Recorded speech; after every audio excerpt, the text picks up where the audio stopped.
when you bought your first vinyls, Sure. and then you brought them home, Yeah. and you did your thing. What was like the thought behind it? Like, what were you? Well, I always loved music, and I think there's, especially, dating myself, but when I started DJing in 97, 98, it was more of playing with the vinyl that I wanted to play, right?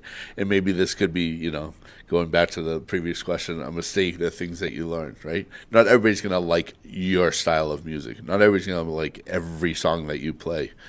So I think when I, started picking up vinyl, I started learning, it's just not hip hop and reggae. It's there's the R&B component. There's the old school. There's 90s and 80s, and then there's a new style of house music and things like that. I think learning to expand, to reach different you know audiences was something I learned to do in the beginning, but I always still collected the vinyl. I still wanted to to play as well. Yeah, of course. What was I remember the crowds I've flopped on, and they sit with me forever because Sure. that was the day like Sure. I improved that crate in a sense. Absolutely. So Absolutely. was there? What was the first flop like? Like, do you remember the party or like what you played and it didn't Yeah, work or? I think when I first started, it was more house parties, so it was easy to, kind of people were just getting after and just wanted to party, and it was nothing. I think when you get into a specific, kind of club, lounge, things like that, people kind of want to hear not just necessarily party, but they want to hear the good songs. They want to hear what's hot and things like that. There were definitely parties that didn't turn out so well, or just that crowd didn't want to hear the hits that I was playing, or the non-hits that I was playing. Yeah, there are many times that I think about those. Yeah, and what I could have done different. Yeah, Yeah. absolutely, absolutely. I find that those sit with me more often than like the ones that I crushed. Like if I could crush a party, Yeah. but like the ones that scarred me as a DJ that day. Well, I think that's a mentality. I think that if people just think about their wins, and you just are so stuck on your wins, and you don't see how you can improve your losses, is a mindset that I don't want to be a part of. How can I improve? How can I change? What can I do different? As opposed to I won. I'm the top, right? You want to improve on your losses so that everything can be a win. But if you just focus on your wins, you're not going to go anywhere or anywhere far, I think. Yeah, I agree.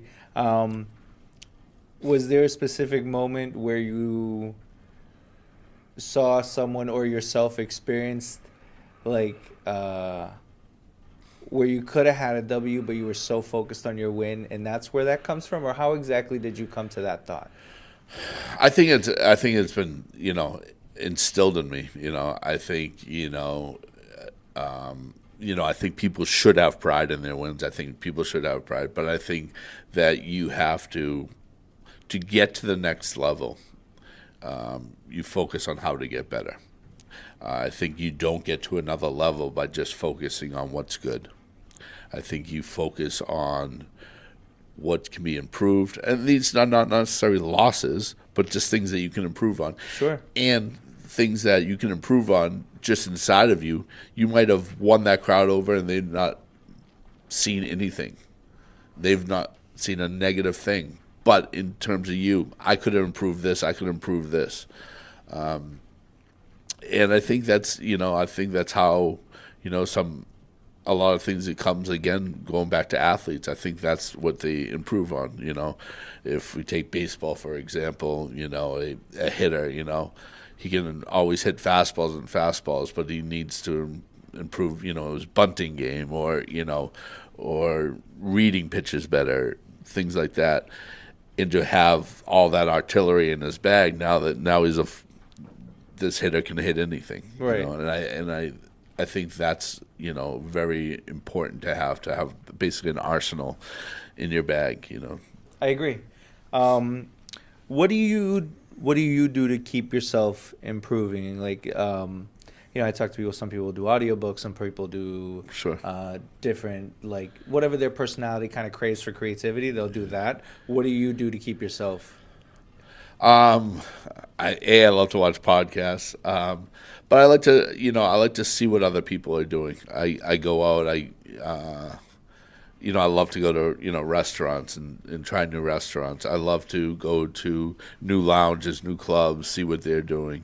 I love to see what other people are doing, and not just be pigeonholed into what I'm doing for work. I also love to have fun. I love to go out, I love to do that stuff. So it's part, having fun, eating good, Right. seeing what other people are doing in the industry. I mean, I love, podcasts. I love music podcasts, and,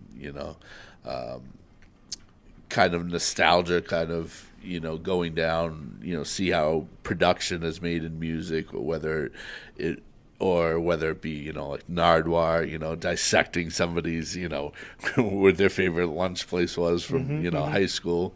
What an amazing interviewer! But like he's when I the came best. across him, I was like, "Wow!" I can just hope I have a good conversation. Like, Yeah, nah. Nardwar. Yeah, Yeah. I've been following Nardwar for forever. Ever. Yeah. Yeah, he's one of my favorites. Yeah. I'm always like, "How did you get that info? Like, how did you? Yeah. Who did you contact? How did you pull that Yeah, off? he How did you definitely. know?" Yeah, there's a hidden side. He's contacting somebody.